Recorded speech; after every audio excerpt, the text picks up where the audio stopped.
পশ্চিমেরা মুগুরি কিছু মাখাই নিয়ে আসতেছে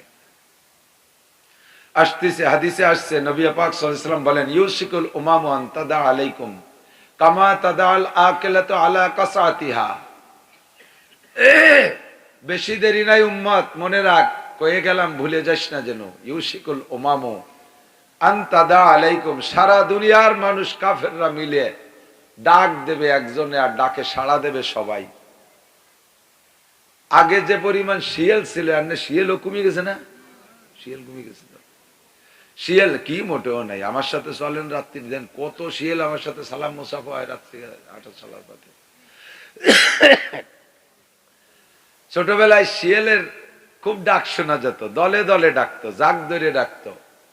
এবং শিয়ালের একটা ডাকের সুন্নত আছে, মুরব্বী শিয়ালে আগে ডাক দেবে, তারপরে মকলেসরা বিভিন্ন জায়গা থেকে সাড়া দেয়, ঠিক না? পয়েন্টে পয়েন্টে ওদের ডিউটি থাকে। দেখেন এই যে ওসি সাহেব আসছে আমাদের এখানে, বিভিন্ন এই পেট্রোল ডিউটি, নাইট ডিউটিতে পুলিশ ভাগ করে দেওয়া আছে। আমি তো পুলিশের সাথে আমার খুব বন্ধুত্বতা, ছোট বড় সব পুলিশের সাথে। তো একদিন এক ওসি সাহেব আমার আগায় দিচ্ছে, সিরাজদি খান মাহফিল, ওখান থেকে আমার ঘাটে আগায় দিচ্ছিলেন ওনার গাড়িতে করে। এই যে গাড়িতে বসে উনি ফোন দিয়ে যোগাযোগ করতেছে, এক এক দারোগারে এক দিক পাঠাইছে, 2-3 জন কনস্টেবল দিয়ে। তুমি কি ওখানে আসো? জি স্যার। তা তুমি আসো তো, এখন আমার একটাবার কল করো নাই কেন? তুমি কি ঘুমোচ্ছ নাকি? আবার ওখানে বসে বসে ওখানে ডাকাতি হয়ে যাবে, শেষে কি হবে? এভাবে ধমক দিয়ে দিয়ে সজাগ রাখতেছে। তো খবর রাখে, মুরব্বী শিয়ালে এক জায়গায় ডাক দেয়, খবর রাখে যে কোন শিয়াল কোন জায়গা আছে। তো ছোট শিয়ালরা বিভিন্ন জায়গায়, জি আমি মোল্লাকে বাগানে আছি, আমি শিখদের বাড়ির মুরগির খুব পাহারা দিচ্ছি। বিভিন্ন জায়গাতে যে যে জায়গা আছে খুব করে ডাকি, মনে আছে না? কন্ন বড় একজনে আগে জোরে ডাক দিত, পরে ছোট শিয়ালরা যার যার জায়গা থেকে সাড়া দিত, ঠিক না? আর রাত্রে শিয়াল ডাকলে আমরা শিয়ালরে খেপাইলে, শিয়ালের একটা বদ সুন্নাত ছিল, যদি কেউ শিয়ালরে একবার ব্যাঙ্গাতো, তাহলে শিয়ালে কিছু না কিছু হাদিয়া বাড়ি থুয়ে যেত, চুলোর পিঠি পায়খানা করে দিয়ে যেত, আলগা বারেন্দার মধ্যে পায়খানা করে দিয়ে যেত। আমার মাঝি চাচা উক্কা খাতো, আর আমার ছোট চাচা হলো মৌলানা আব্দুল ওয়াহাব সাহেব, গোপালগঞ্জ মুসলিম এতিমখানার প্রতিষ্ঠাতা, চন্দ্রদিগেলের মতান সব। তো এই চাচাও, আমার ছোট চাচা মাঝি চাচারে বলতো যে, মাঝি ভাই উক্কা খাইও না, এতে বাড়ি গন্ধ হয়ে যায়, আর ফেরেস্তা আসে না বাড়ির দ্বারে। তো কইতে যে ফেরেস্তা না আসলেই তো ভালো, আজরাইল তো ফেরেস্তা, মরা লাগবে না।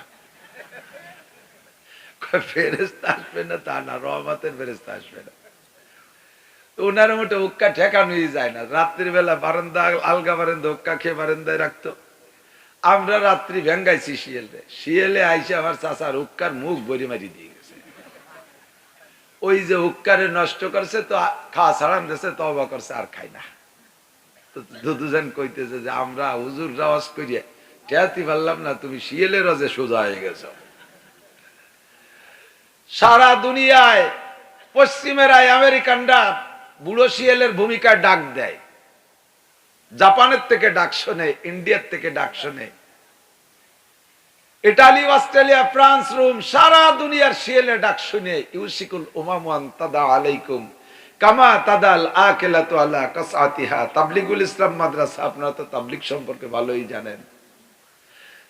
মাদ্রাসাই তাবলিগের নামে, তাবলিগে জানতো দুই একজন আছেন, তাবলিগের লোক আছেন।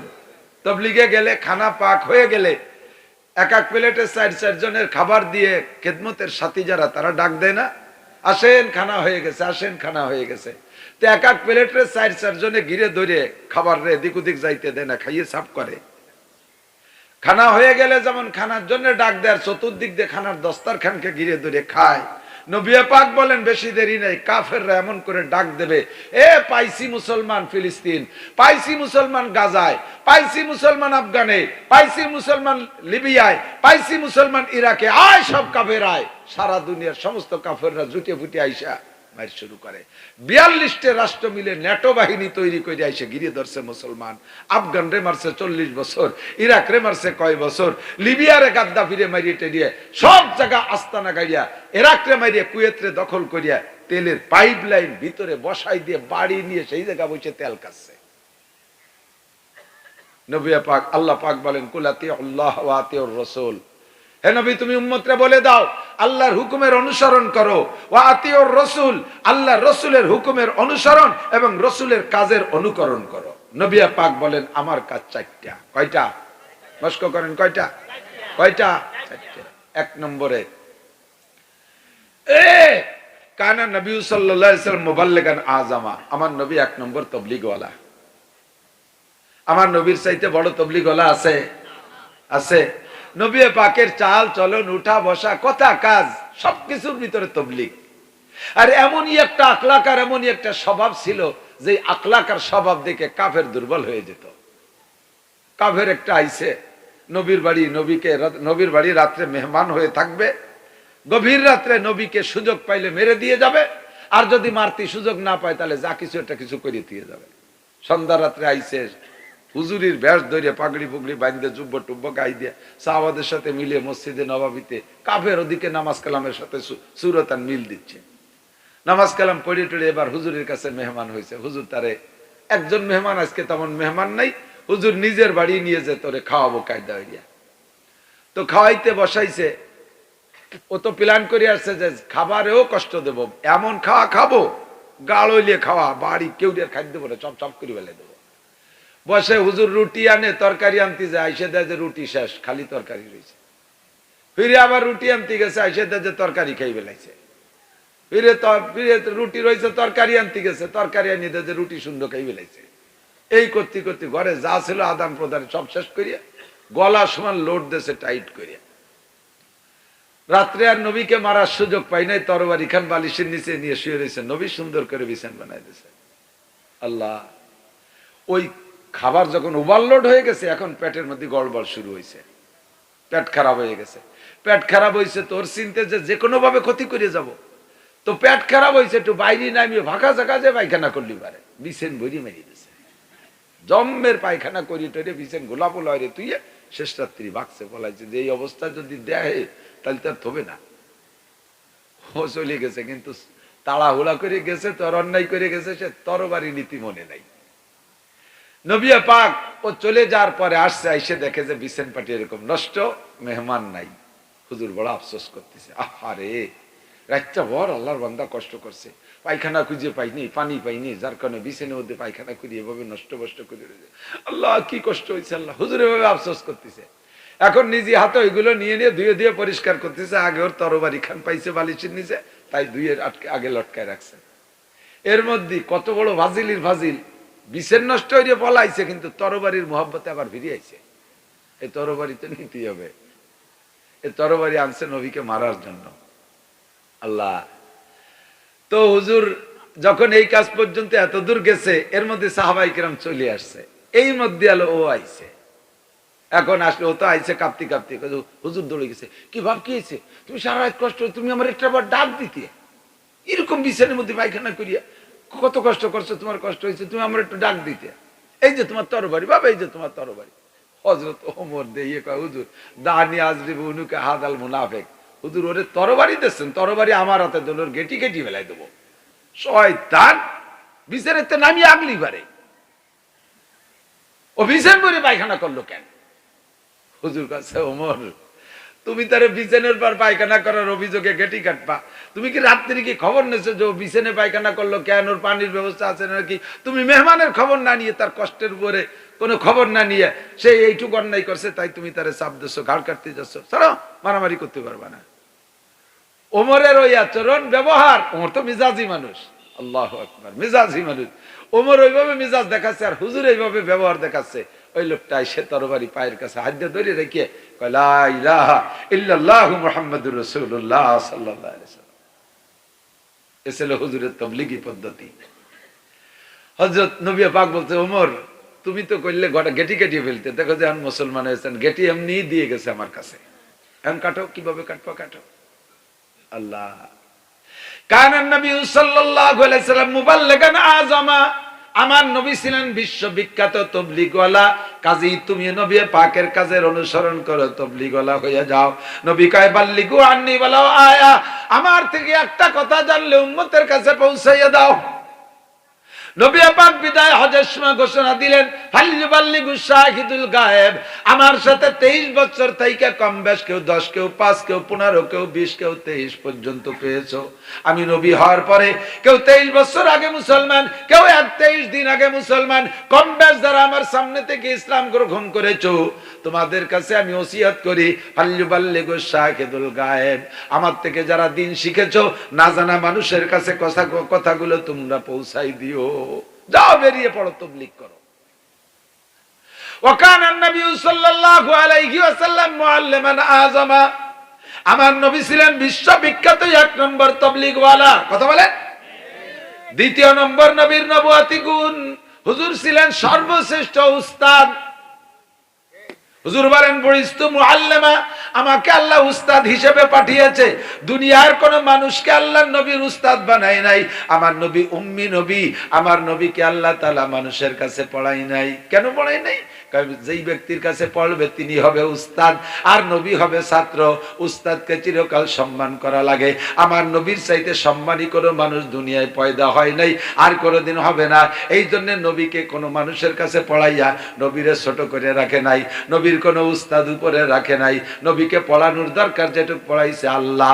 আল্লাহ নবী নিজে বলেন আল্লাহ মানি রব্বি, আমারে যা পড়ানো দরকার সব পড়াইছে আমার আল্লাহ। ফাহসানা তালিমি, হে দুনিয়ার মানুষ এবার তাহলে জবাব দাও। নবী নিজেই বলেন আল্লাহ মানি রব্বি ফাহসানা তালিমি, আমারে পড়াইছে আমার আল্লাহ। আমার পড়া কি সবচাইতে ভালো কিনা? কথা বলেন। আমার নবীর শিক্ষা সবচেয়ে ভালো শিক্ষা কিনা? আইএ পাস করো, বিএ পাস করো, মাইএ পাস করো, ছেলে পাস করো, এমএ পাস করো, শিক্ষিত পাস করো, মূর্খ পাস করো, যত পাশে পাশো পাস, যত পাস করো, আমার নবীর পাশের চাইতে বড় কোনো পাস হতে পারে না। আমার নবী 460 জন ছাত্র মসজিদে নববীতে রাইখা, 460 জন ছাত্র। এ ছাত্র কারা জানেন? আবু বকর, ওমর, উসমান, আলী, তলহা, জুবায়ের, বেলাল, আম্মার, সুহাইব, হাসান, হুসাইন, আব্দুর রহমান ইবনে আবু বকর, আব্দুল্লাহ ইবনে ওমর, সালমান ফারসি, আব্দুল্লাহ ইবনে সালাম, আবু হুরায়রা, বেলাল, এই জাতীয় বড় বড় জলিলুল কদর মুহাদ্দিস, মুফতি মুহাদ্দিস ছাত্র 460 জনের রাইখা মাদ্রাসা মসজিদে নববীতে রাইখা এলাকার আনসারদেরকে বলেছিলেন তোমরা খেজুর কাটবা, 10 কান খেজুরের 1 কান খেজুর এই জায়গা রেখে যাবা মসজিদে, আমার এই ছাত্ররা খাইবে। এরা লিল্লা বোর্ডিং এর ছাত্র, সরকার গঠন হয় না, ইসলামী সরকার যে আমি বাইতুল মাল থেকে মাল দেব, এখনো ইসলামী স্টেট কায়েম হয় নাই। ইসলামী স্টেট হলে তাদের জন্য বরাদ্দ থাকবে। যতদিন পর্যন্ত বাইতুল মাল গঠন না হবে অতদিন পর্যন্ত তোমরা মুষ্টি চাউল দিবা, অতদিন পর্যন্ত দিকে দান, লক্ষ্মী দান, আউশ দান, ইরি ধান দিবা, অতদিন পর্যন্ত তোমরা সুবরি দিবা, অতদিন পর্যন্ত খেজুর দিবা। এই খেজুর খাইয়া খাইয়া ওই 460 জন সাহাবা আলেম হইছে, মুফতি মুহাদ্দিস হইছে। তাদের বদৌলতে আজকে আমি শাইখুল হাদিস, আজকে গহরডাঙ্গা শাইখুল হাদিস, উদয়পুর মাদ্রাসায় শাইখুল হাদিস, বড়ঘাট মাদ্রাসায় মুহাদ্দিস শাইখুল হাদিস। সারা দুনিয়ার সমস্ত শাইখুল হাদিসদের উস্তাদ ওই 460 জন, আর তাদের উস্তাদ আমার নবী মুহাম্মদুর রাসূলুল্লাহ। নবী ছিলেন শ্রেষ্ঠ উস্তাদ। وكان النبي صلى الله عليه وسلم মুআল্লিমান আযমা وكان النبي صلى الله عليه وسلم মুসলিহান আযমা। আমার নবীর 4 গুণের 3 নম্বর গুণ হলো নবী ছিলেন বিশ্ববিখ্যাত পীর। কথা বলেন। নবীর চেয়ে বড় পীর আর আসছে, আর আসবে? আল্লাহু আকবার। আমার নবী সর্বশ্রেষ্ঠ পীর, আধ্যাত্মিক রোগের চিকিৎসক।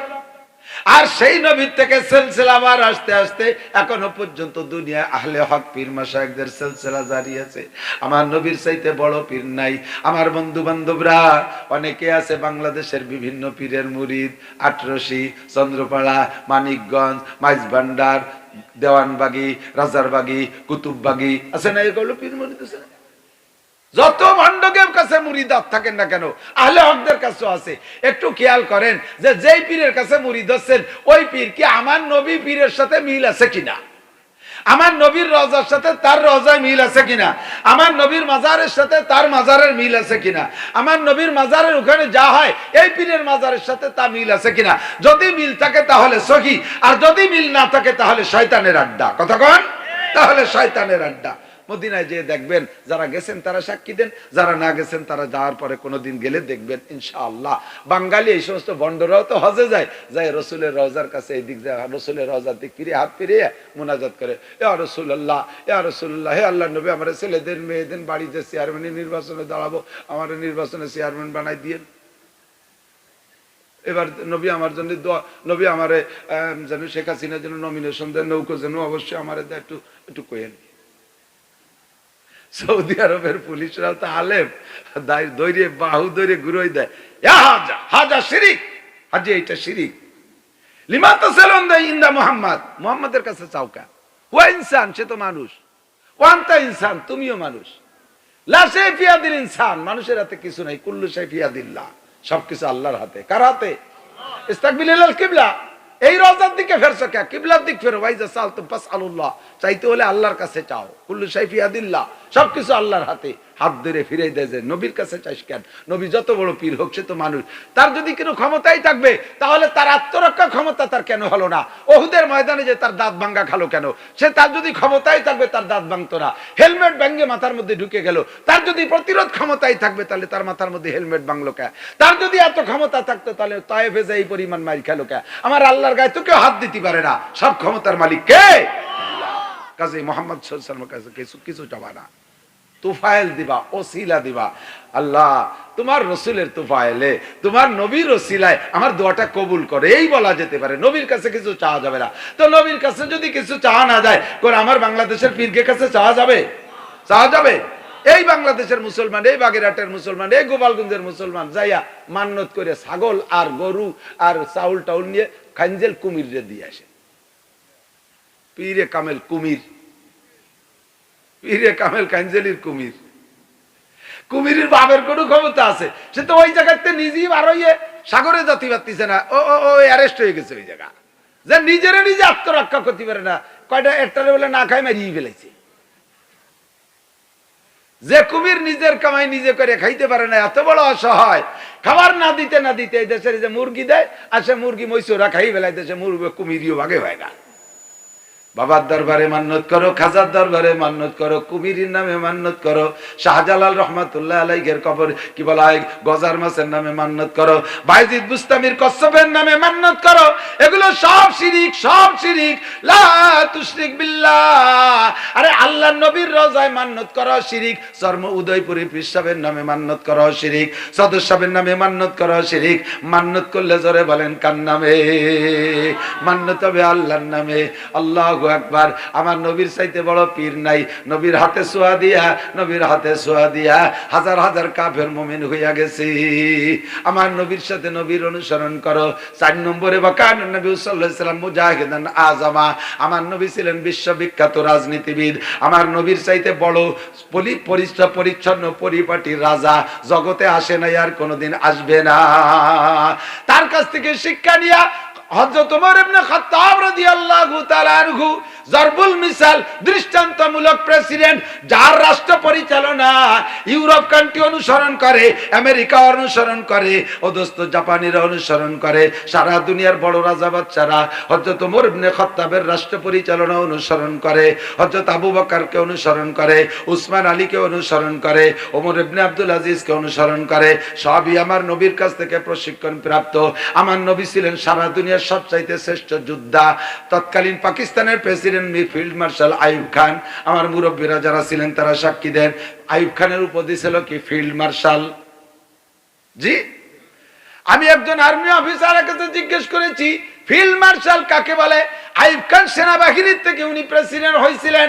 ফিল্ড মার্শাল বলে বড় বড় মানের, উচ্চ মানের 3টে বড় যুদ্ধ পরিচালনা কইরা যেই সেনা প্রধান বিজয় লাভ করে, সেনা প্রধান তো তার দেশীয় ভাবে সেনা প্রধান, এরপরে 3টে যুদ্ধ বিজয় লাভ করে যদি বিজয় লাভ করতে পারে, জাতিসংঘ থেকে তাকে একটা উপাধি দেয়, একটা র্যাঙ্ক দেয়, ওই র্যাঙ্কটা হলো ফিল্ড মার্শাল। সারা দুনিয়ার ভিতরে আইয়ুব খান ছিলেন ফিল্ড মার্শাল। এই আইয়ুব খান 3টে যুদ্ধে বিজয় কইরা ফিল্ড মার্শাল উপাধি পেয়েছেন। আমার নবীর জীবদ্দশায় সশরীরে 27টে যুদ্ধ করেছেন নবী, আর 27টে যুদ্ধই বিজয় লাভ করেছে। 3বার যুদ্ধ করে যদি হাই ফিল্ড মার্শাল, তাহলে 27টে যুদ্ধে বিজয় লাভ করলে আমার নবীর 9 বার হয়েছে ফিল্ড মার্শাল। 3 নং 27 কতক্ষণ? 9 বার ফিল্ড মার্শাল আমার নবী। এই 9 বার ফিল্ড মার্শাল হওয়ার উপরে আরেকটা উপাধি আছে, সেইটা হলো মুজাহিদে আজম। আমার নবী ছিলেন মুজাহিদে আজম। নবী পাকের এই 4 শরীয়তের অনুসরণ করার জন্য আল্লাহ পাক বলেন, মিস্টার ইবলিস শয়তান কয়, এই এদিক তাকান, শয়তান কয় মুহাম্মদ আইছে আমার চাইতে অনেক পরে। মুহাম্মদ না, এই কথা সত্যি, মুহাম্মদ দুনিয়ায় আইছে আমার অনেক পরে। আমি তো আদমেরও আগে 8 লক্ষ বছরের দুনিয়া ভরে নামাজ কালাম পড়ি বেড়াইছি। এ জমিনের একটা ইঞ্চি জায়গা ফাঁকা নাই যে জায়গায় ইবলিস শয়তান সিজদা দেয় নাই, যে আপনার পাছার নিচে সিজদা দিতেই গেছে। এই যে কুষ্টি আছে নেড়ার ভইর, নেড়ার ফকির কয়, এই নেড়ার ফকিররা নামাজ পড়ে না। তাকে যদি নামাজের কথা বলে, কয় যে নামাজ পড়বো সিজদা দেব কোন জায়গায়? ইবলিস সব জায়গায় সিজদা দিয়ে নাপাক করে দিয়ে গেছে, তো সিজদা দেব কোন জায়গা? আরে সিজদা দিলি নাপাক হয় না, পাক জায়গায় সিজদা দেয়। ইবলিস 8 লক্ষ বছর সিজদা দিয়েছে, তাতে কি নাপাক হয়েছে নাকি? আরে সিজদা যতদিন দিয়েছে অতদিন তো সে দামি ছিল, সিজদা না দিয়েই না সে ইবলিস শয়তান হয়েছে। যতদিন সিজদা রানিং ছিল অতদিন সে ছিল মুআল্লিমুল মালাকুত, ফেরেশতাদেরও লিডার। এক সিজদা মিস করে সে শয়তান হয়ে গেছে। আর কয় যে সিজদা দেব কোন জায়গায়? ইবলিস সব জায়গায় সিজদা দিয়ে নাপাক করে দিয়ে গেছে। শয়তান কোথাকার! ইবলিস এক সিজদা না দিয়ে শয়তান হয়েছে, তোরা জীবন ভরে দিস নি, শয়তানের আব্বার চাইতে আব্বা হয়ে গেছিস তোরা, ঠিক কিনা? আল্লাহু আকবার। ইবলিস কয় আমি মুহাম্মাদের চাইতে অনেকদিন আগে দুনিয়ায় আসছি, আমার সুন্নত 5টা। আল্লাহ নবীর কয়টা মনে নাই? ভুলে গেছে, চলতে এই লম্বা করাই ঠিক না, 3-4 কয়েকে বাড়ি ভাটাই দিয়া ভালো, ভুলে যাচ্ছে। 1 নম্বরে নবী ছিলেন শ্রেষ্ঠ তবলিগওয়ালা, বলেন শ্রেষ্ঠ। কাজে আমিও তবলিগ করব। নবী ছিলেন শ্রেষ্ঠ উস্তাদ, আমিও উস্তাদি করব। নবী শিখাই দিয়েছে, যে যতটুকু শিখছে আজকে যে কথাগুলো শিখবেন এখান থেকে, এই কথাগুলো চার দোকানে আলোচনা করবেন, নাকি চার দোকানে বসে হাসিনেরে উঠো খালেদারে ডুবো, খালেদারে উঠো হাসিনেরে ডুবো, এই উল্টো পাল্টা রাজনীতি, যত রাজনীতির পচা দরবার চার দোকানে হয়। প্রত্যেক এলাকার চার দোকান হয়েছে মিনি সংসদ ভবন, ওই জায়গা যা আলোচনা করে সেই অনুযায়ী শেখ হাসিনা দেশ চালায়, তাই মনে হয়। ওয়া আল্লাহ বাসালি মোল্লারার ব্রিজ পারে উপার যায় না, খালি খালি ভাও কথা না কইয়া যে কথাগুলো আজকে কব এই যাইয়ে বসে বসে আলোচনা করবেন। 1 নম্বরে নবী শ্রেষ্ঠ তবলিগওয়ালা, কাজে আমিও তবলিগ করব। 2 নম্বরে নবী শ্রেষ্ঠ উস্তাদ, আমি যতটুকু জানি এটুকু আরেকজনকে জানাবো, নবীর সাথে উস্তাদিতে মিল হয়ে যাবে, কথা বলেন ঠিক না? 3 নম্বরে নবী ছিলেন শ্রেষ্ঠ পীর, আমি তো পীর হতে পারবো না, কমপক্ষে নবীর মুরিদ হব। 4 নম্বরে নবী ছিলেন শ্রেষ্ঠ যোদ্ধা, রাজনীতিবিদ। তো ইসলামী রাজনীতিতে আমি একমত আছি, ইসলামী যোদ্ধা হিসেবে আমি একমত আছি। এতদিন পর্যন্ত পশ্চিমেরা, দিকে দিকে দিকে আমার দিক তাকান, ভালো করে লক্ষ্য করেন, এতদিন পশ্চিমেরা আমেরিকাওয়ালারা আমাদের নামে উপাধি দিত, বুঝছেন? ওরা হলো উপাধি দেয়, নোবেল দেয় ওরা, ওই ইউনুস কাকারে দেশে নোবেল, সেটাই নুসরে ওরা নোবেল দেওয়ার গুরু।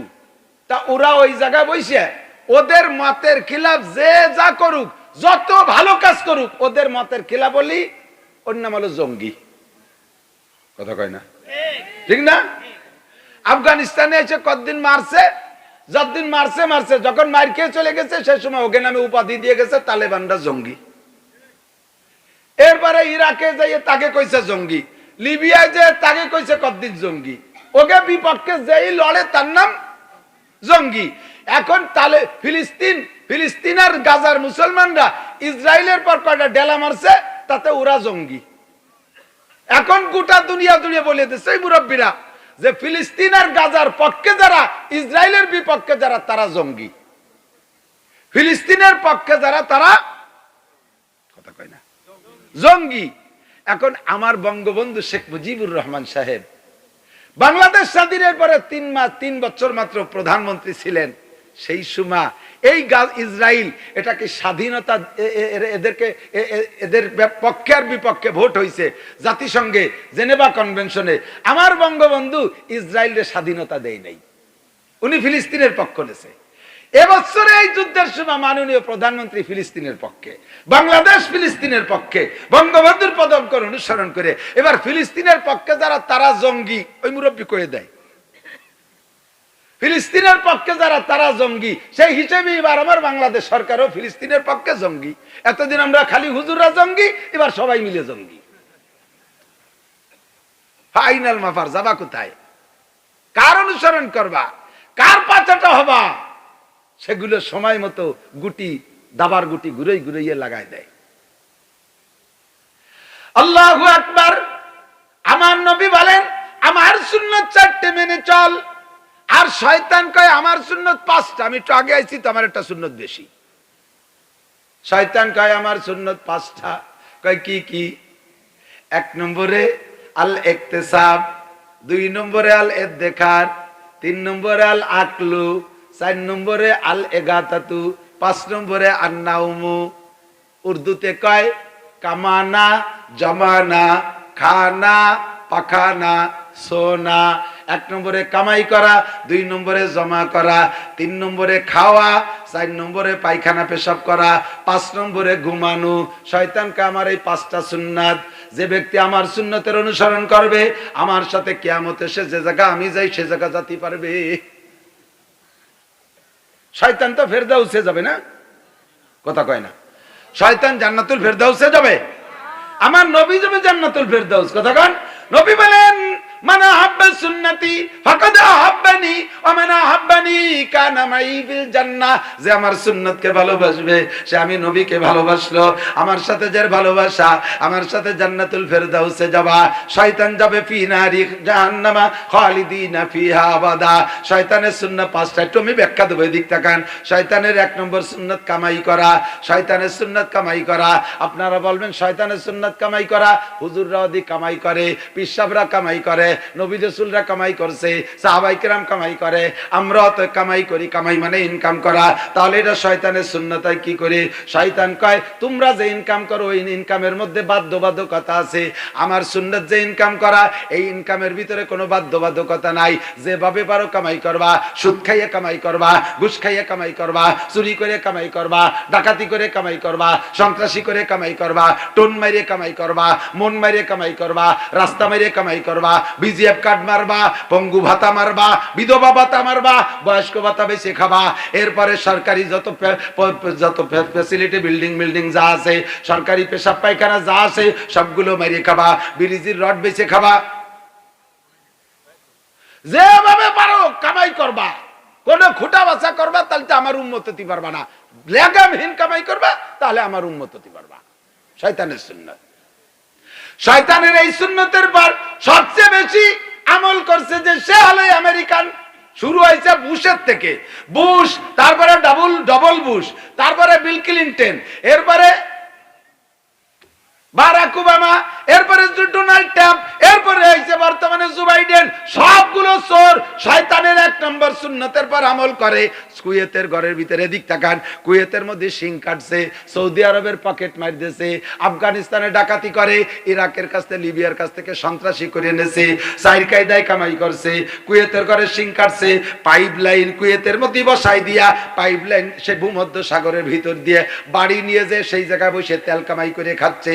কুয়েতালার কাছে আর চাওয়া লাগে না, চাবিকাঠি সব সেই জায়গা। সৌদি কুয়েতের ভিতরে শিং কাটছে, সৌদি আরবের পকেট মার দিয়েছে, সৌদি আরবের সাথে পীড়িত কইরা বড় দুঃখ লাগে। মুসলিম কান্ট্রির যত নেতা আছে তাদের পর আফসোস লাগে, সবচাইতে বেশি আফসোস লাগে মুহাম্মদ বিন সালমানের উপরে। সে হলো সৌদি আরবের রাজা, মক্কার রাজা, মদিনার রাজা। আমার নবী যেই মাটিতে শুয়ে আছে সেই মাটিতে সেই ইহুদির বাচ্চাদের, নাসারার বাচ্চাদেরকে সেখান দিয়ে বিচরণ করাইছে। হজে যারা গেছেন তারা জানেন, জেদ্দার থেকে মক্কায় যাইতে কদ্দুর যাওয়ার পরে একটা কোরআন শরীফ গেট আছে। ওই কোরআন শরীফ গেটের থেকে শুরু হয় হেরমে মক্কা। ওই কোরআন শরীফ গেটের থেকে 22 কিলোমিটারের ভিতরে কোনো কাফের মুশরিক ঢুকতে পারবে না কিয়ামত পর্যন্ত। আরে দাজ্জাল আসবে সব জায়গা, কিন্তু ওইটুকের মধ্যে ঢুকতে পারবে না। আর মসজিদে নববীর পাশ দিয়ে আছে 22 কিলো। এই 22 কিলোর ভিতরে আর ওই 22 কিলোর ভিতরে হিন্দু বৌদ্ধ খ্রিস্টান কেউ যাইতে পারবে না। আর মুহাম্মদ বিন সালমান ডোনাল্ড ট্রাম্পরে সেই আমেরিকা থেকে দাওয়াত দিয়ে নিয়ে, ও তো নাসারা কাফের, ওর জীবনে ফরজ গোসল ঠিক মতো করে নাই, মক্কায় ওর ঢুকা হারাম জায়েজ নাই, ওরে নিয়ে কাবা ঘরের পাশ থেকে ঘুরাইছে, কাবা ঘরের পাশ দিয়ে ঘুরাইয়া ওই জায়গা থেকে পকেট মারাইয়া ছাইড়া দিয়েছে। এই আমেরিকাওয়ালা সবচাইতে বড় পকেট মারিং, সৌদি আরব পকেট মারে, আর কুয়েতের শিং কাটছে, আফগানিস্তানের থেকে ডাকাতি করছে, আর ইরাক আর লিবিয়ার থেকে সন্ত্রাসী করে নিয়ে গেছে। শয়তানের 1 নম্বর সুন্নতের পর আমল করেছে এই আমেরিকাওয়ালা। সারা দুনিয়ার সবচেয়ে বড় সন্ত্রাস, কথা কন না কেন? সবচেয়ে বড় সন্ত্রাস কে? আমেরিকাওয়ালা। ডাক দেশে সারা দুনিয়া সব তার সাথে চলে আসছে। 2 নম্বর, কামানোর পরে জমানা, কামাই করে জমা করা আমাদের মধ্যে আছে। কামাই করে নিজেও জীবনে একটা ভালো লুঙ্গি কিনে পরে না, খালি জমি কিনবে, ঘের বানাবে, ভালো একটা ঘাট বানায় শোবে না, একটা বিছনা চাদর বিছে শোবে না, জীবন ভরে ছিঁড়া খেতা গায়ে, ছিঁড়া খেতা বিছে।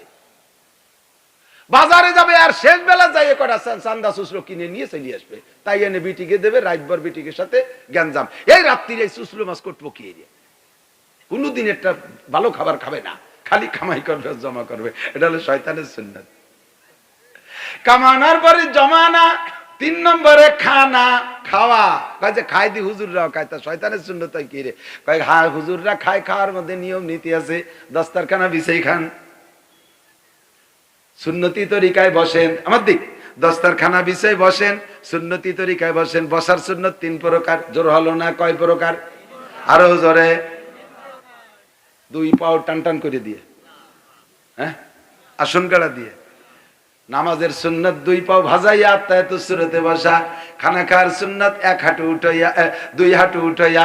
লেখার সুন্নত 1 হাঁটু উঠাইয়া। পোলা পান্ডে বলে 3 তরিকার যে কোনো তরিকায় আপনি সুন্নত খানা খাওয়ার সময় বসবেন, বাস ঠিক আছে। শুরুটা করবেন এভাবে, শুরুটা করবেন আল্লাহ তাআলা বান্দা শুরু আর শেষ দেখে, শুরুটা করবেন এই সুন্নতি তরিকায়। পরে আপনি পারেন না, মোটা মানুষ বসতে পারেন না, এরপরে নড়িয়ে চড়িয়ে যেভাবে পারেন দরকার হয় শুয়েই খান, তাতে সমস্যা নেই, কিন্তু শুরু করবেন সুন্নতি তরিকায়। রাত্রে শোয়ার সময় প্রত্যেক কাজে শুরুটা আল্লাহ তাআলা দেখে। রাত্রে যখন শোবেন তখন মুহাম্মাদি ফিগার নিয়ে শোবেন সুন্নতি তরিকায়। কিভাবে?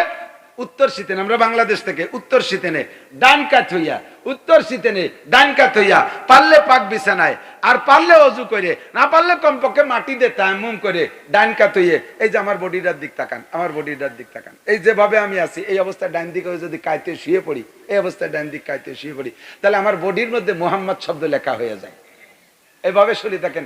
মাথা মিম, এই হাতের কেনুরে এই ভাঁজটা হা, পাছার এই মোড় আর এক মিম, হাঁটুর নিচে দাল, মিম হা মিম দাল। শোয়ার সময় শুরুতে এভাবে কায়তে শোবেন, ঘুমটা এসে যাবে। এরপরে কি হলো না হলো ওটা আর আপনার দায়িত্বে না। এরপরে তো শুয়ে মুড়াতি, প্যান্ট খাটের নিচে চলে যায়, লুঙ্গি গলায় পেঁচায় যায়, খানিক সময় বুট হইয়ে, এরপরে শীত হইয়ে, কতটা হয়ে যেতে পারে, ওইটা দেখবে না। শোয়ার সময় তুমি সুন্নতি কায়দায় শুলে কি না, খানা খাওয়ার সময় সুন্নতি ভাবে বসলে কিনা, বসার সময় সুন্নতি ভাবে বসবেন, না পারলে তারপরে যেভাবে বসেন আর দোষ নাই। এরপরে বিসমিল্লাহকে শুরু করেন, দস্তারখানা বিছায় খানা খান। দস্তারখানা নামে আলাদা একটা কাপড় থাকতে হবে, আলাদা একটা বিছনা থাকতে হবে। আপনি গামছা খান বিছায় দস্তারখানা বানাবেন না, মাথার রুমালটারে দস্তারখানা বানাবেন না, দস্তারখানা আলাদা করে বিছাবেন। ওর উপরে পড়ে গেলে লুকমা তুলে খাবেন। একটা খুদের ভাতও যদি পড়ে ওইটা আপনি খুঁটে খাবেন।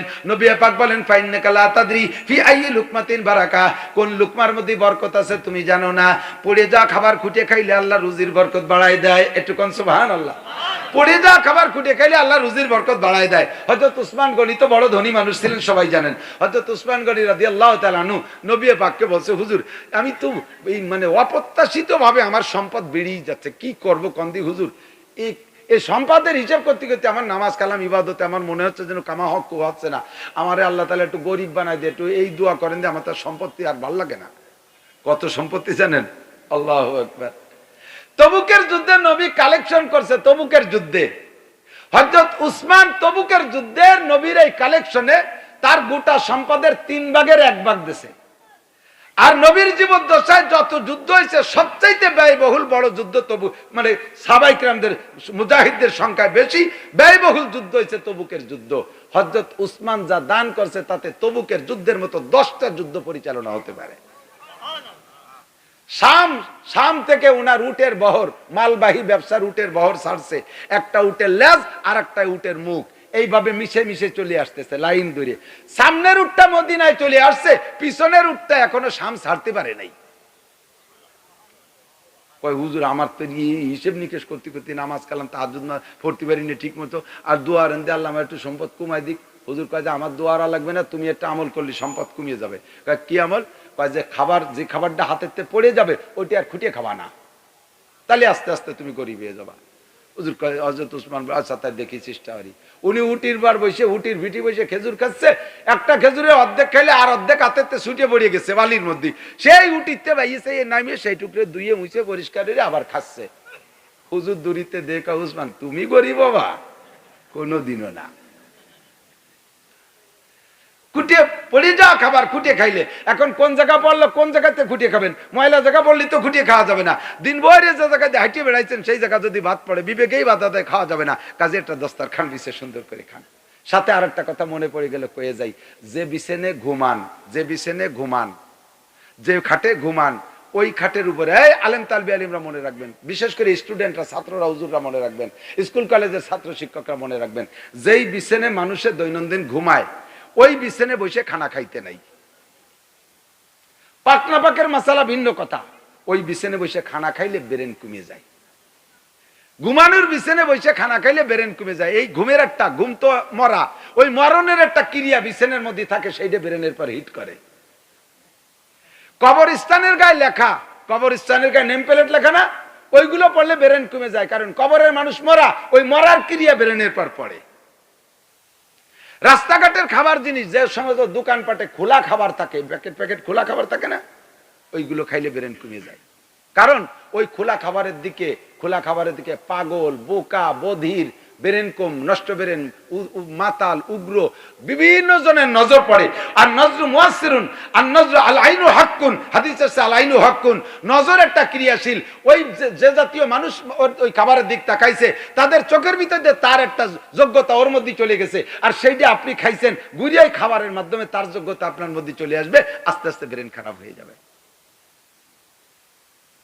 ছাত্ররা, এই হাটে বাজারের আলগা খাবার খাবি না। দোকানে যাবি পাউরুটি, বলবি যে ঝুলানোটা আমি নেবো না, ভিতরে আটকানো পাউরুটি থাকলে আমার সেই জায়গাতে দেন। বিস্কুট এগুলো আমি নেবো না, ভিতরে থাকলে সেখান থেকে দেন। কলাই ঝুলানো গুলো নেবো না, ভিতরে থাকলে সেখান থেকে দেন, না থাকলে খাইস না। দারুল উলুম দেওবান্দ, দারুল উলুম দেওবান্দের থেকে একটা কিতাব লিখছে, তালিমুল মুতাআল্লিম তারিকুত তাআল্লুম, একটা কিতাব আছে, ওর ভিতরে লেখছে একটা গল্প। দারুল উলুম দেওবান্দের একটা গল্প লিখছে যে দারুল উলুম দেওবান্দের এক ছাত্র বাপ চৌকিদারি করে এক জায়গায়, মানে ওই সিকিউরিটি গার্ড। তো বাপ ছেলের লেখাপড়ার ব্যাপারে, আপনারা তো উদাস, ছেড়ে দিয়েছেন তাবলিগুল উলুম মাদ্রাসায়, তাবলিগুল ইসলাম যা করে তাবলিগ করে করে খেয়ে বেড়াতে পারলি বাসে, ছেলেবেলের খেয়াল রাখেন না। ছেলেদের মাদ্রাসায় দিয়া, আমার বাবারা এদিক করেন, এদিক খেয়াল রাখেন, অভাবী সাজবেন না, নিজে বাড়ি কম খাবেন, নিজে বাড়ি বাজার কম করবেন, ঘর বাড়ি একটু পরে বানান, দুনিয়ার সম্পদ পরে বানান। ছেলেরে মাদ্রাসায় দিয়েছেন, লিল্লা বডিগের খানা না খাওয়াই পারলি খাওয়াবেন না, ফ্রি খাবার না খাওয়াই পারলি খাওয়াবেন না। কারণ ফ্রি খাবার যেটা, সেটা কি জানেন? সদকা, ফেতরা, মান্নত, খয়রাত। এটা যে দেশে তার নিজের জন্য খাওয়া হারাম, জাকাতের টাকা জাকাত দেনেওয়ালার খাওয়া হারাম, ফেতরার টাকা ফেতরা দেনেওয়ালার খাওয়া হারাম, মান্নতের টাকা মান্নতের দেনেওয়ালা জন্য খাওয়া হারাম। তো যেই টাকাটা একজনের জন্য হারাম ছিল, সেই টাকাটা বোর্ডিং এ আসছে, ওর ভিতরে একটা দুর্বলতা আছে, হুরমাতের একটা দুর্বলতা। সেই দুর্বলতার কারণে আপনার ছেলের ব্রেন দুর্বল হয়ে যাবে, হাত দুর্বল হবে, বড় আলেম হয়েও কথা বলতে পারবে না। আর ছেলে একটা আইন নেই, মাদ্রাসায় ভর্তি করতে আইন নেই, ছেলের রে বাপে নিয়ে আইছে, আইন কয় হুজুর ভর্তি ফিস দিতে পারবো না। হুজুর কে দিতে পারবেন না? ভর্তি ফিস ছাড়া ভর্তি করবো কি করে? কয় যে এতিমখানায় ভর্তি করেন, ওরে এতিমখানায় ভর্তি করেন। বাপ সাথে ছেলে রে কয় এতিমখানায় ভর্তি হলেন। কলাম যে তুই মোয়ার এই জায়গা, তুই বেশ থাকতে এতিমখানায় ভর্তি হলি কি? সব জায়গার টাকা চলে, ব্যারাকের কিস্তি চলে, সুদিয়া করে টাকা দিচ্ছে তা চলে। ছেলেরে মাদ্রাসায় দিয়ে সেই সময় বোর্ডিং এর টাকা দিতে পারে না, বেতন পরের খয়রাত আর মান্নত খায় পড়াবেন কেন মিয়া? ওর ভিতরে কোনো শক্তি নাই।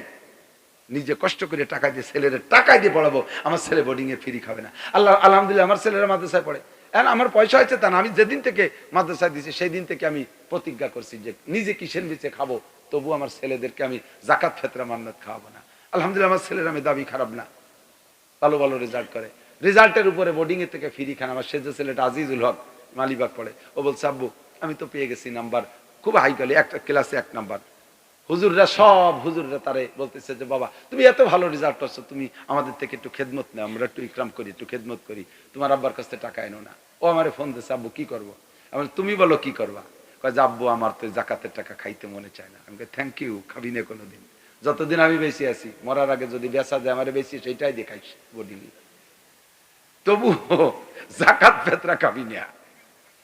জাকাত পেত্রা খাবি না। দারুল উলুম দেওবন্দের এই ছেলের বাপ সিকিউরিটি গার্ড, সাপ্তাহিক রুটি বানাইয়া শুকইয়া ব্যাগ ভরে ছেলেরে দিয়ে আসে আর গুড় দিয়ে আসে। বোর্ডিং এর জাকাতের টাকা, রুটি খাবি না। ছেলে ওই বাজারে রুটি খায় না, বাপ বাড়ির থেকে বানাই দিয়ে যায়। তো একদিন গেছে ওই রুটি দিতে, যাইয়ে দেখে যে ছেলে পড়তেছে। ছেলেও বাপের চাহিদা অনুযায়ী লেখাপড়া করে, এমন ভাবে কিতাবের ভিতরে লেগে রয়েছে। পিছনে বাপ এসে 1 ঘন্টা দাঁড়ায় রয়েছে, ছেলের খবরই নাই। বাপ হাইটে আইসে পিছনে দাঁড়াইছে। একজন মানুষ হেঁটে আসলে পিছনে আসলে টের পাওয়া যায় না? ছেলে এমন ভাবে পড়তেছে, পিছনে বাপ 1 ঘন্টা দাঁড়ায় রয়েছে, ছেলে টেরই পাইনি। আল্লাহর রহমতে আমাদের ছেলেদের ওইরকমই হয়েছে, লেখাপড়ার প্রতি এত মনোযোগী। লেখাপড়ার সময় যদি কানের কাছে মশা যায়, মনে হয় যে হেলিকপ্টার গেছে, থাপ্পড় দিয়ে কান ফাটা ফেলা যায়, এত একাগ্রতা। লেখাপড়া করার সময় সব এদিক ওদিক খেয়াল। ছেলে এভাবে পড়তেছে, বাপে পিছনে রুটি নিয়ে 1 ঘন্টা দাঁড়ায় রয়েছে, ছেলের কোনো খবর নাই। কিন্তু বাপে আজকে যাই দাঁড়াইয়ে দেখছে যে লেখাপড়া কেমন করে। অন্য কিছু পরীক্ষা করতে গেছে, যে দেখে যে ও বাজারে খাবার খায়নি, কি উনি তো রুটি বানায় নিয়ে গেছে। দেখে যে পাশের জনের ট্রাঙে ওই ওনার ছেলের পাশের জনের ট্রাঙ্কের উপরে বাজারে রুটি। এই রুটি দেখিয়া বাপে চলে আসছে, রুটি ওরে দেই দিই। বাইরে যখন চলে আসে, পাশে ছেলে বলতে, তোরা 1 ঘন্টা দাঁড়াই থেকে চলে গেছে, তুই তো টের পাসনি, তোরে তো রুটি দিয়ে যাইনি। ও তখনই বেরোইছে, দৌড়ইছে পিছনে, যায় আব্বা আমার রুটি শেষ হয়ে গেছে, রুটি না দিয়ে চলে গেলেন। তোরা জীবনে রুটি দেবো না, তোরা আমি কামাই করেই খাওয়াবো না। আব্বা কি হয়েছে? তোর ট্রাঙের পাশে আমি বাজারে রুটি দেখছি। বাজারে রুটি খাইস কেন? বাজারে রুটি খালি বেরেন নষ্ট হয়ে যায়, এলে ময়না। ও খাইস কা, তোর আমি রুটি দেবো না। ওখান থেকে আব্বা আমার রুটি না, তো তো বাসের জন্য ট্রাং, ওর রুটি। যে বাজারে রুটি খায় তার ভাষায় তুই থাইস কে? রুটি তোর না, যে বাজারে রুটি খায় সে বাজারি ছেলের ভাষায় তুই থাকিস কে? তার ক্রিয়া তোর মধ্যে পড়বে। যাবা তা হুজুররা তো সিট দিয়েছে, আজকে হুজুরে বলে সিট পাল্টাবি, আজকে রুটি দিয়ে গেলাম, ফিরে দিন এসে দেখ ওই জায়গায় আসিস কিনা। সুবহানাল্লাহ। বাপের এরকম এহতিয়াত আর সতর্কতা থাকতে হয়। কথা বলেন? এরকম তাকওয়া পরহেজগারি যদি ভিতরে থাকে, কি বলতে যে অনেক দূর সরে চলে আসছি। সাহাবায়ে কেরামরা নবী পাক সাল্লাল্লাহু আলাইহি সাল্লামের কাছ থেকে ইলম শিখছেন, নবী পাকের কাছ থেকে শিখছেন। কোন প্রকার হারামের গন্ধ, কোন প্রকার হারামের বদবু তাদের ভিতরে ঢোকে নাই, যার কারণে বিখ্যাত বড় আলেম হয়েছে। কথা বলেন ঠিক কি ঠিক না? আল্লাহু আকবার। তো দোস্ত, শয়তানের সুন্নতের মধ্যে আরেকটা সুন্নাত কি, এই যে খাবারের দস্তরখানা থেকে পড়ে যা খাবার খুঁটে খাওয়া। ফাইন্নাকা লা তাদরি ফি আই লুকমাতিন বারাকা। আমাদের দেশে সকলের কাছে পরিচিত আকিস গ্রুপ, জানেন আকিস গ্রুপ? আকিস একেবারে চাক্ষুষ, আমি বাস্তব সেখান থেকে আমি সচক্ষে দেখে আসছি। আকিস গ্রুপের একটা কোম্পানি, মানে একটা ইন্ডাস্ট্রিজ আছে ওই পেস্টে, সবই মানিকগঞ্জ আছে একটা, সিঙ্গেড়ি মানিকগঞ্জ সদরে। তা আমারে নিয়ে গেছে মৌলানা শফিক সাহেব, ওনাদের মসজিদের ইমাম সাহেব, ওই কোম্পানির মসজিদের ইমাম সাহেব নিয়ে গেছে। ভিতরে দেখাইলে সবকিছু, একটা আছিল টেক্সটাইল, আর একটা আছিল এই যে বিড়ি সিগারেট মিগারেট এইগুলোর যে জর্দা টর্দার একটা, এইগুলো ঘুরোই দেখাইছে। পরে বললেন যে হুজুর, আকিস সাহেবের ছেলে নাসির সাহেব ইনি আসে মাঝে মাঝে, আরো ছেলেরাও আসে। তো আজকেই আসছিলেন। অফিসাররা যেই রুমে বসে খায়, অফিসাররা তো টেবিলই খায়, তো তারা খাইয়ে চলে যাওয়ার পরে উনি খানা খাইতে গেছে। যাইয়ে দেখে যে টেবিলের উপরে ভাত পড়ে পড়ে রয়েছে, বিভিন্ন জায়গায় একটা একটা ভাত।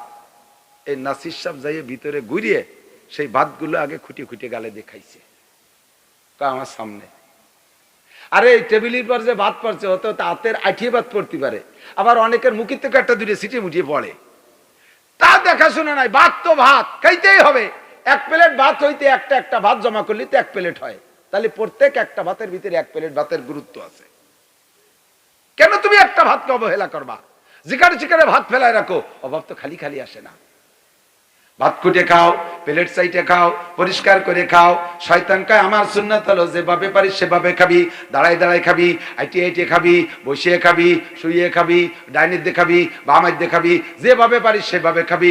আমার খাওয়ার সুন্নাত এইটা। আর নবীর সুন্নাত আর সাহাবায়ে কিরামদের সুন্নাত যদি অনুসরণ করিস, তাহলে দস্তরখান বিছাইয়া আদবের সাথে বইসা সুন্নতি তরিকায় প্লেটটারে পরিষ্কার করে সাইটে খাবা। ফাইন্নাকা লা তাদরি ফি আই লুকমাতিন বারাকা। আর একটা কথা শিখাই দিয়ে দিক তাকান, অনেক সময় বলবো অপ্রয়োজনীয় কথা বলতেছি নাকি আমি? আবার খেয়াল রাখেন, ডিশ ভরে ভাত আনছে, চামচ দিয়ে ভাত উঠে দিতে একেবারে ডিশের মাঝখানে চামচের বাতের গাদির মধ্যে মাঝখানে চামচ ঢুকে দেয়। হুজুর কয় লা তাগমিস ইয়াদাকা ফি ওয়াসতিত তাআম ফাইনাল বারাকাতা ফি ওয়াসতিত তাআম। কোনো খানা দিতে গেলে পাত্রের মাঝখান থেকে খানা তুলবা না, বরকত নাজিল হয় মাঝে, পাশতে পাশতে তুলবা, মাঝখানটা ঠিক রাখবা, দেখবা যে অনুমানের চাইতে বেশি লোকরে ওই একই খানা খাওয়াইতে পারতেছো। আর মাঝখানে চামচ দিয়ে উঠে নিবা, বরকতটা আগে সরাই ফেলাই দিছো, আর বরকত আসবে না। আর একটা বরকত, এদিক তাকান, আগেরে মানুষরা, আগেরে মা বোনরা এটা খুবই খেয়াল করতেন। রান্না বান্না হয়ে গেলে বাড়ির পুরুষরা খাওয়ার আগে মহিলারা খাইতো না। কথা কন, আছে না নাই? এইটাকে আমরা আনকালচার, অসামাজিক, অন্য কিছু বলে সাব্যস্ত করে এইটাকে, এই সুন্নতটাকে উঠাই দিছি। এখন মহিলারা ওই দ্বার ধারে না। হযরত সুলাইমান আলাইহিস সালাতু ওয়াস সালাম, সুলাইমান নবী আলাইহিস সালাতু ওয়াস সালাম, তো উনি বাদশা ছিলেন, সারা দুনিয়ার রাজা। উনার সিংহাসন ছিল, এই সিংহাসনে করে উনি সারা দুনিয়া সফর করতেন। সকালের থেকে দুপুর পর্যন্ত এত পথ যাইতেন যে একটা তেজি ঘোড়া 1 মাস দৌড়াইলে যত পথ যাইতে পারতো, উনার বিমানটা সকালের থেকে দুপুর পর্যন্ত অত পথ যাইতো। আবার মিটিং টিটিং করে অফিস করে বিকেলে একটু ফিরে চলে আসতেন। রাস্তাঘাটে কোথাও খাইতেন না। সুলাইমান আলাইহিস সালাতু ওয়াস সালামের বাবরচিখানায় প্রত্যেকদিন মেহমানদের জন্য যে পাখি জবাই হইতো, এই পাখির পর পাকনা হতো তৎকালীন শক্তিশালী যুবকদের, যারা বোঝা বহনের শক্তিশালী, এরকম যুবকদের 80 বোঝা খালি পর পাকনা, গোস্ত না। কিন্তু উনি জীবনে ওখান থেকে এক লোকমা খাইতেন না। উনি খাইতেন ঘরে, যে স্ত্রীর ঘরে যে রাত্রে থাকতেন, সেই স্ত্রীর রুটি বানাইতেন, তার থেকে 2 খান রুটি উনি খাইতেন। তো আজকে সফরে উনি গেছেন, সফর থেকে আসছে, সফরে একটু পরিশ্রম বেশি হয়ে গেছে, কষ্ট বেশি হয়ে গেছে। আসার পরে এখন রাত্রে স্ত্রীও উনার অপেক্ষায়, উনি খাওয়ার আগে উনার স্ত্রী রুটি খাইতেন না, যে স্বামী আসবে, নবী আসবে, সুলাইমান নবী খাবেন, তারপরে আমি খাবো, এই জন্য উনি অপেক্ষা করতেছেন। তো 4 খান রুটি, স্ত্রীর 2 খান আর উনার 2 খান। তো সুলাইমান আলাইহিস সালাতু ওয়াস সালাম এসে বসলে, আজকে ক্ষুধা বেশি লাগছে, রুটি উনার 2 খান উনাকে আগে দেছে, স্বামীকে আগে খাওয়ানোর জন্য। এখন সুলাইমান নবী আলাইহিস সালাম রুটি 2 খান খাইয়া হাত ধুচ্ছে না, প্লেট চাটতিছে, থাল চাটতিছে, হাত ধুই না, আবার কয়ও না যে আর রুটি আছে নাকি। তখন উনার স্ত্রী জিজ্ঞেস করছে, ইয়া নবী আল্লাহ, আপনার কি আসুদা হয় নাই, তৃপ্তি হয় নাই, ক্ষুধা রয়ে গেছে, আর রুটি খাবেন, আরো আনবো? তো উনি হ্যাঁ বা না কিছু বলে নাই। যদি চুপ করে থাকে এই প্রস্তাবে, তার মানে কি আর একখান লাগবে? চুপ করে রয়েছে। উনি ঘরে যাইয়া উনার 2 খানে থেকে 1 খান নিয়ে দিচ্ছে প্লেটে। প্লেটে দেওয়ার সাথে সাথে সুলাইমান আলাইহিস সালামের খাওয়ার তো চাহিদা ভরপুর, ওই রুটিটা খালি পেট ভরে, জিব্বেটারে টানিয়ে ধরে নিজে হাত জিব্বেরে পিটেছে, জিব্বা খাওয়াই দেবো তোর জম্মের কান, তুই আর 1 খান রুটি খাবি, ওদি তোর আর একজনের হক, তুই ওইখান খালি দি, সে 1 রুটিতে তার পেট ভরবে না, তুমি রুবার লোট খাবা আর সে পেট খালি শুয়ে থাকবে, তোর জম্মের খান খাওয়াই দেবো। জিব্বেরে মারতেছে নিজে নিজে, সেই রুটি খাইলুই না। আর আপনারা, আমরা মুরগি একটা রান্না করলে কলিজা কো, মাটিয়ে কো, হেলমেট কো, ঠ্যাং কো, রান কো, পাজর কো, ফাঁসাইতে সিনের গোস্ত দাও, মোটা মোটা সব নিজে গিলে ছেলে মেয়েগুলো বাঁচতে বসে, তাই বউ কিছু পালো কি পালো না তার কোনো খবর নাই। কথা কন না কেন? এগুলো করবেন না। আপনারা বাহিরে যেত কত জায়গা দাওয়াত খান, বিটিরা কয় জায়গায় দাওয়াত খাতে যেতে পারে। বাড়ি ভালো রান্না হলে আপনি নিজেই বলবেন, এই ডলির মা, তুমি মাথা খাও, মাথা খাও, তুমি মাথা খাও, এই তুমি রান খাও, ছেলে মেয়েরা বড় হলি খাবে, তুমি আগে খাও। বউরে আগে বেশি খাওয়ানোর চেষ্টা করবেন, তারে খাইতে ছেলে সে খাবে না, তখন বলবে না তাহলে আপনারও খাতে হবে, আমি 2 জনে একসাথে খাই, না তাহলে ছেলে মেয়ে নিয়ে সবাই রে খাই, ছিঁড়ে বুড়িয়ে খাই, তাহলে হবে ইনসাফি খাওয়া, ঠিক না? মহিলারা এই সুন্নতের পর আমল করতে আগে, যে বাড়ির পুরুষকে না খায় খাইতো না। আর এখন আল্লাহ বাসালি বরকত নিজেই চুলোর ফিটি ফাটার মধ্যে কটা নিয়ে ও হেনে ডলি বলে বরকত শেষ করে দিয়ে বাড়ি বেড়ে, ঠিক না? কিসির চাতার দস্তারখান, চুলোর ফিটি আবার দস্তারখান আছে নাকি? আল্লাহু আকবার। নবী পাক বলেন, আমার সুন্নাত মান তামাসসাকা বিসুন্নতি ইনদা ফাসাদে উম্মতি ফালাহু আজরু মিয়াতি শাহীদ। টেবিলি খাবানা, টেবিলি খাবানা, দস্তরখানে বসে নিচে হয়ে খাইবা। কয় টেবিলি খাইলে দোষ কি? কয় পরিষ্কার তিরমিজি শরীফের হাদিস আছে, মা কালা রাসূলুল্লাহ সাল্লাল্লাহু আলাইহি ওয়া খেওয়ানিন ওয়ালা সুকুররুজাতিন ওমা খুবিজালাহু মুরাক্কাকুন। নবী পাক কখনো চেয়ার টেবিলে বসে খান নাই, আর একাধিক ততাধিক পেয়ালা ভরে ভরে 10-20 রকমের আইটেম তরকারি নিয়ে খান নাই। 1-2 আইটেমের মধ্যে খানা শেষ করে ফেলছেন। আর নবী পাক কখনো আমাস খুবই জালাহু মুরাক্কা থাকুন, পাতলা চাপাতি রুটি খাইতেন না, নবী পাক মোটা রুটি খাইতেন। খাওয়া হারাম তা বলছি না, তবে চেয়ার টেবিলে খাওয়া নবীর সুন্নতের খিলাফ। দস্তরখানে বসে খানা খাবেন, শয়তানকে আমার খাওয়ার সুন্নত হলো যেভাবে পারো সেভাবে খাবা, বামের দিয়ে চা খাবা, ডাইনের দিয়ে সিগারেট খাবা, শয়তানের সুন্নাত। বিস্কুট খাই এভাবে বান্দরের আওলাদ। চিড়িয়াখানায় গেছেন, বান্দরের বাদাম দিয়ে দেখেন, ডাইনাতে তুই বামের দিয়ে খায়। সুন্দরবনে তো আমি প্রায় যাই, বান্দর আছে খুব আমার সাথে সাক্ষাৎ করতে, তো গেলে ওই বান্দররা আসলে বাদাম টাদাম কিছু খাবারটা দেই, ডাইনাতের বা তুই বামের দিয়ে খায়। এটা হলো ডারউইনির আওলাদ, কথা কন না কেন? তো শয়তানকে আমার সুন্নাত যেভাবে পারিস সেভাবে খাবি, কোনো বাধা নাই। 3 নম্বর হলো কামানা জমানা খানা, এরপরে পাখানা পায়খানা করা। পায়খানা দিয়ে হুজুররাও করে, নবীরাও করছে। তাহলে শয়তানের সুন্নত কি করে? আমার পেশাব পায়খানার সুন্নত হলো যে যেভাবে পারো করবা, দাঁড়াইয়া পেশাব করবা, এটে পায়খানা করবা, কোনো দোষ নেই, যেভাবে পারো। জামাতে 4-5 জন যুবক দাঁড়ায় দাঁড়ায় পেশাব করবা, এটা আমার আরো ভালো সুন্নত। যেভাবে পারিস কর পাখানা। এরপরে সোনা ঘুমানো, ঘুমাবি যত পারিস। হুজুররা ঘুমায়, কারণ না আমার ঘুমের নিয়ম আলাদা। রাত 12টা 1টা 2টা পর্যন্ত মেসি আর নেইমার খেলা দেখবি, ফেসবুক আর ইউটিউব চালাবি, 2টা 3টের পরে ঘুমাবি, একে ঘুমে বেলা 9টা বাজায় দিবি, ফজরের আজান যেন তোর কানে যায় না, তাহলে আমার সুন্নতের পর আমল হবে। এটা হলো শয়তানের সুন্নাত। ও মুসলমান, কুল আতিউল্লাহ ওয়া আতিউর রাসূল, আল্লাহর হুকুমের অনুসরণ করব, নবী পাকের সুন্নতের পাবন্দী করব। শোয়ার সময় ডান কাতে শুইবেন, দোয়া পড়বেন, বলেন আল্লাহুম্মা, কয় না রে কেন, আল্লাহুম্মা বিসমিকা আমুতু ওয়া আহইয়া, আল্লাহ তোমার নামে মরিতেছি, তোমার নামে বাঁচবো। ঘুম মানে মরণ, আবার ঘুমের পরে সজাগ হব, এটা আল্লাহ বাঁচাইবে তাই বাঁচবো। কতক্ষণ ঠিক না? ঘুম থেকে উঠে দোয়া পড়বেন, আলহামদুলিল্লাহিল্লাযী আহইয়ানা বাদা মা আমাতানা ওয়া ইলাইহিন নুশুর। সকল প্রশংসা ওই আল্লাহর, যে আল্লাহ আমারে 6-8 ঘন্টা মেরে রাখার পরে আবার জীবিত করে দিয়েছে। ঘুম মানে মরণ, ঘুম মানে মরণ। মানুষ মরে গেলে যেমন দুনিয়ার কিছু টের পায় না, গভীর ঘুমে নিমজ্জিত হলে দুনিয়ার কিছু টের পায় না। ঘুম হলো মরণ। ওয়া ইলাইহিন নুশুর, 6-8 ঘন্টা মেরে রাখার পরে আবার আল্লাহ আমারে বাঁচাই দিয়েছে। কাজেই সব প্রশংসা আমার আল্লাহর। আমার জানা আছে, আমি জীবনে অনেকের খবর জানি যারা রাতের বেলা ঘুমাইছে আর জীবনে ঘুম থেকে ওঠে নাই, ওই ঘুমের মধ্যে মরণ হয়ে গেছে। প্রত্যেকের এমন 2-4টে খবর জানা আছে কি আছে না? আমি আপনি প্রত্যেক রাত্রে ঘুমাই, ওই ঘুমের মধ্যে মরণ হয়ে যেতে পারে।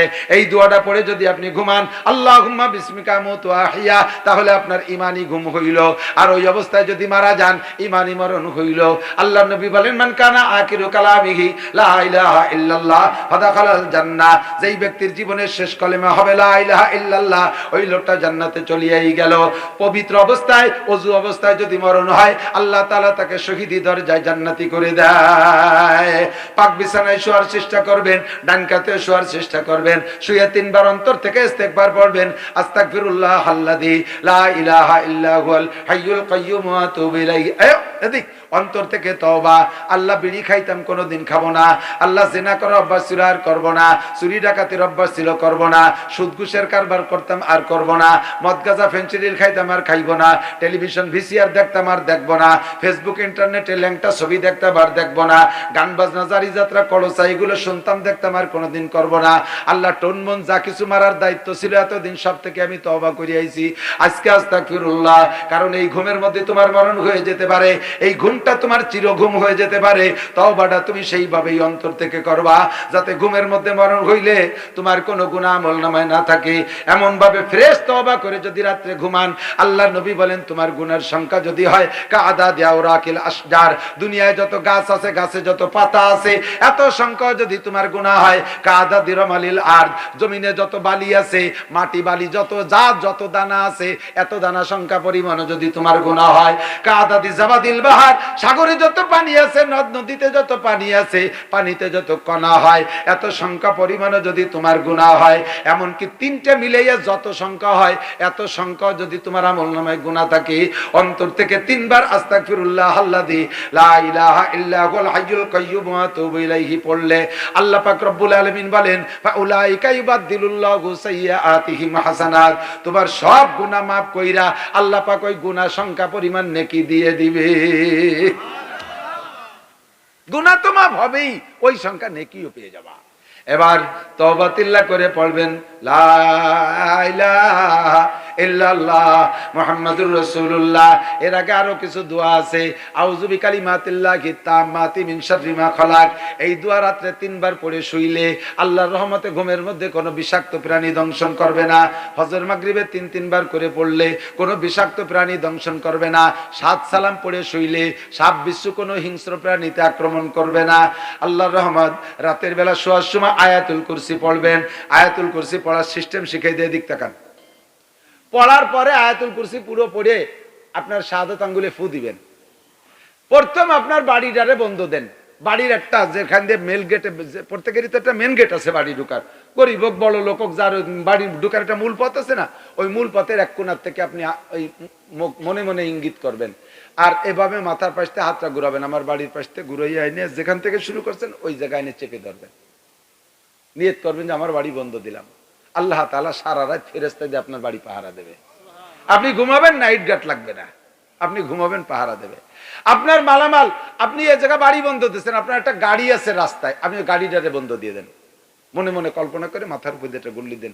আপনার 10টা স্থাপনা আছে, 10 জায়গা, ওই একবার আয়াতুল কুরসি পড়ে আল্লাহ আমার খুলনার বাড়িটারে বন্ধ দিলাম, আমার চট্টগ্রামের বাড়িটা বন্ধ দিলাম, আমার ঢাকার বাড়িটা বন্ধ দিলাম, আমার গাড়িটা রয়েছে গোপালগঞ্জ বন্ধ দিলাম, আল্লাহ আমার গেরে মাছ চুরির নিয়ে যেতে পারে দিলাম বন্ধ। যেখানে যেটা আছে আয়াতুল কুরসি পড়ে বন্ধ দেবেন। এইভাবে আল্লাহ পাক ফেরেশতা দিয়ে আপনার ঘর বাড়ি মালামাল সবকিছু পাহারা দেবে। কোন আমিন। পারা যাবে না, এগুলো আমল করা যাবে না। আরে ভাই, এগুলো তো ওয়াজের মধ্যে বলার সুযোগ হয় না, ওয়াজ তো নানান কিছুতে করে শেষ করে ফেলে আজকে এসে গেছে তাই কয়ে গেলাম। আপনাদের কষ্ট হচ্ছে নাকি? আল্লাহ পাক আমাদের আমল করার তৌফিক দান করে, বলেন আমিন। মানে আমিলা সালিহাম মিন যাকারিন আও উনসা ওয়া হুয়া মুমিন ফালানুহিয়ান্নাহু হায়াতান তাইয়্যিবা ওয়া লানাজিয়াহুম আজরাহুম বিআহসানি মা কানু ইয়ামালুন। ঈমানের সাথে যত নেক আমল করবেন, এই নেক আমলের বদৌলতে দুনিয়া আখিরাত তো পাবোই পাবো, দুনিয়ার জিন্দেগিতেও কিন্তু শান্তি আছে। আমি বলি এদিক তাকান। যেই লোকটা নিয়মিত নামাজ পড়েন, নামাজে গাফলাতি করেন না, যেই লোকটা জীবনে মানুষের সাথে লেনদেনে ত্রুটি করেন না, কেউ আপনার কাছে 1 টাকা পাবে না, আপনি পাবেন ছাড়া আপনার কাছে কেউ পাবে না। জীবনে কোনো এমন কোনো অন্যায় করেন নাই যে অন্যায়ের কারণে দিনের বেলা মানুষের কাছে মুখ দেখাইতে লজ্জা হয়, রাত দিনেও এমন অন্যায় করেন নাই যে পুলিশের দাবড়ে বাঁশ বাগানে যে ঘুমানো লাগে। এরকম মারাত্মক কিছু অপরাধের থেকে মুক্ত থাকিয়া শরীয়তের বিধানগুলো আমল করেন। সুন্নতি দাড়ি, সুন্নতি পোশাক, পরিষ্কার পরিচ্ছন্নতা, পাক পবিত্র ঠিক আছে, নামাজ কালাম ঠিক আছে, হজটা করেছেন সময় মতো, জাকাত দিচ্ছেন বছরে বছরে, কুরবানি দিচ্ছেন বছরে বছরে, সদকা ফিতরা দিচ্ছেন। আপনি বলবেন, স্বীকার করতে বাধ্য হবেন। দেখবেন যে আপনার মনের মধ্যে আলাদা রকম একটা প্রফুল্লতা অনুভব করবেন, একটা আনন্দ অনুভব করবেন আপনি আলাদা। বউ বাচ্চাগুলো পর্দার সাথে আছে, মেয়েরা কোনো জায়গায় উল্টো পাল্টা করে না, ছেলেরা পরের মাইয়া এনে বাড়ি ঠেলি উঠোই না, কয় বাবাটা জুতোর বাড়ি খাওয়া লাগে না, এই জাতীয় ভালো কাজগুলো ঠিকঠাক মতো করলে দেখবেন মনের মধ্যে একটা আনন্দই আলাদা। আর যদি আমার এক পুলিশ আছে, এখন তওবা করছে, এই পুলিশ কয় যে হুজুর, যে সময় এই যা তা শয়তানের সুন্নতের বার আমল করতাম কামাই করার ব্যাপারে, পূর্ণ যা পাইতাম আশের বাচ্চার মতো গিলতাম সাবানু ছাড়া, কিন্তু টাকা পয়সা নিয়ে রাত্রে ঘুম হতো না। কোন জায়গাতে যদি পয়সা নিছি রাতের মধ্যে ঘুম হতো না, মোবাইলে দেখিয়া জানলা কোন বড় অফিসার ফোন দেয় যে টাকা নিছিস ভাগ দিস নাই কা, এই চিন্তায় রাতটা কেটে যেত। সকালবেলা উঠে 4টে পত্রিকা কিনতাম, জানলা কোন পত্রিকায় আমার নামে আসলো যে অমুক জায়গাতেই দারোগা ঘুষ খাইছে। এই চিন্তায় 24 ঘন্টা ঘুম হতো না, কোনো খাওয়া দাওয়া কিছু হজম হতো না, কি যে অশান্তিতে ছিলাম। তওবা করার পরে আল্লাহর রহমতে সেরেফ বেতন ছাড়া 1টি টাকা আমি ভোগ করি না। আমার জুনিয়ররা আমার চা খাইতে গেলে আমি খাই না, আমার তার টাকার প্রতি সন্দেহ আছে, এই জন্য আমি খাই না। এখন আল্লাহর রহমতে বেতন পাই, যা বেতন টেতন দিয়ে রেশন দিয়ে যা হয় ৫৫-৬০ হাজার টাকার মতো হয়। এর অর্ধেক টাকা আমি জানি আমার মাদ্রাসারও ছেলেদেরকে টাকা দেয়, অর্ধেক টাকা আমি মাদ্রাসার ছাত্রদের দিয়ে দেই, তোরা পর, আর অর্ধেক টাকা বউ বাচ্চা নিয়ে চলি, রুটি মুটি সাধারণ খানা খাই। কি যে ঘুম হয় শোয়ার সাথে সাথে, আর আগে 4 ঘুমের বড়ি খাইও ঘুম আসতো না। আমি বলছি কিচ্ছা, আপনি নিজে একটু আমল করায় দেখেন। যারা নামাজ পড়িস না তারা একটু, আমি আজকে একটু কই, আজকে ফজরের নামাজটা পড়িয়ে বাড়িতে বেরোই, দেখো মনের মধ্যে সাহস কারে কয়। যারা জীবনে নামাজ পড়েন না, আজকে ফজরের নামাজটা পড়ে বেরোই দেখেন, দেখবেন যে মনের মধ্যে একটা সাহস, আনন্দ পাবেন। আমি নামাজ পড়ে বেরোইছি, যে কাজে হাত দেবো আমি বরকত পাবো। যারা রেগুলার পড়েন তারা আজকে যদি না, আজকের ফজরের নামাজটা না পড়ে বের হয়েন, দেখবেন যে আপনার মনের মধ্যে আতঙ্ক সৃষ্টি হয়ে গেছে। আল্লাহ নামাজ পড়িনি, যাতে হাত দিবানি তাতে বিপদ, তাতেই বরকত আসবিনি, কোন জায়গা পড়ি মরি কোয়া যায় না, নামাজ পড়িনি এই বলে একটা ভয় ভিতরে কাজ করে। কতক্ষণ ঠিক না? মানে আমিলা সালিহাম মিন যাকারিন আও উনসা ওয়া হুয়া মুমিন, ঈমানের সাথে নেক আমল করবে নারী আর পুরুষ, ফালানুহিয়ান্নাহু হায়াতান তাইয়্যিবা। আল্লাহ তাআলা বলেন তোমাকে আমি পবিত্র, পরিচ্ছন্ন, পরিপাটি, সুখময় জীবন ব্যবস্থা দেব। ওয়ালা নাজজিয়ান্নাহুম আজরাহুম বিআহসানি মা কানু ইয়ামালুন। আমল যতটুকু করবা তার সাথে প্রতিদান দেব বেশি। এক ওয়াক্ত নামাজের সওয়াব দেব ৫২৭ ওয়াক্ত নামাজের। কোন সুবহানাল্লাহ। একবার সূরা ফাতিহা পড়বা, তোমারে আমি 20 পারা কোরআন শরীফ পড়ার নেকি দেব। একবার সূরা ইখলাস পড়বা, 10 পারা কোরআন শরীফ পড়ার নেকি দেব। 3 বার সূরা ইখলাস পড়বা, 1 খতম কোরআন শরীফ পড়ার সওয়াব দেব। একবার দুরূদ শরীফ পড়বা, 10টা রহমত নাজিল হবে, 10টা গুনাহ মাফ হবে, 10টা নেকি তোমাকে দিয়ে দেয়া হবে। একবার তুমি কালেমা লা ইলাহা ইল্লাল্লাহ পড়বা, তোমারে 4000 নেকি দিয়ে দেয়া হবে। কন্না সুবহানাল্লাহ। একবার সুবহানাল্লাহ বলবা, জান্নাতের মধ্যে বিশাল গাছ লাগাই দেয়া হবে। যতটুকু আমল করবা তার সাথে নেকি তোমারে বেশি দেয়া হবে। সূরা ইয়াসিন একবার পড়বা, 10 খতম কোরআন শরীফ পড়ার সওয়াব পাবা। সূরা ইয়াসিন 1 খতম পড়বা, 10 খতম কোরআন শরীফ পড়ার সওয়াব পাবা। যাতে হাত দেবেন তাতেই নেকি। আল্লাহ পাক রব্বুল আলামিন বলেন, মান কানা ইউরিদু হারসাল আখিরা নাজিদ লাহু ফি হারসিহি। আখিরাতের ক্ষেত চাষ করবা, চাষ যতটুকু করবা তার চেয়ে ফসল বেশি পাবা। ওমান কানা ইউরিদু হারসাদ দুনিয়া নুতিহি মিনহা ওমা লাহু ফিল আখিরাতি মিন নাসিব। আর দুনিয়া নিয়ে ভাববা, দুনিয়া চিন্তা করবা, দুনিয়া কামাই করার, যতটুকু চাবা তার চাইতে দেব বহুত কম, সামান্য একটু দেব, তবে আখিরাত তোমার শেষ।